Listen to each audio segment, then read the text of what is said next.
Emi Martinez.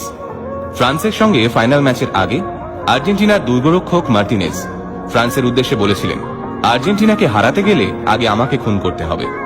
অথচ এই মুহূর্তে বিশ্বের সবচেয়ে আলোচিত গোলকিপার মার্টিনেজ আর্জেন্টিনার হয়ে মাত্র 25টি ম্যাচ খেলেছেন।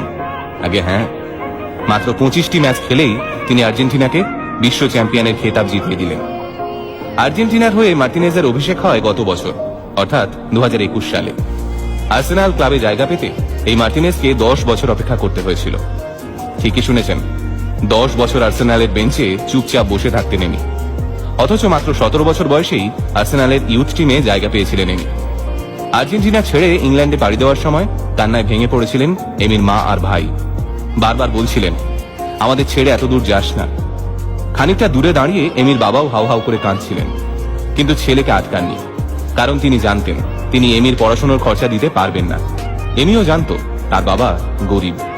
বিশ্বকাপের ফাইনাল, এমবাপের ক্যারিশমায় খেলা গড়িয়ে গিয়েছে টাই ব্রেকারে।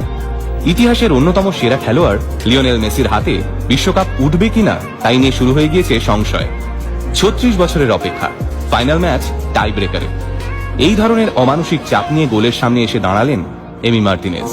কিন্তু তখন তাকে দেখে কে বলবে যে তিনি আর্জেন্টিনার হয়ে মাত্র 25টি ম্যাচ খেলেছেন? ফাইনালে তিনি যা পারফরমেন্স দেখালেন তা প্রতিটি গোলকিপারের স্বপ্ন। মেসি তাকে দলের অন্যতম গুরুত্বপূর্ণ খেলোয়াড় কেন বলেছিলেন তাও তিনি প্রমাণ করে দিয়েছেন গতকাল ফাইনাল ম্যাচে।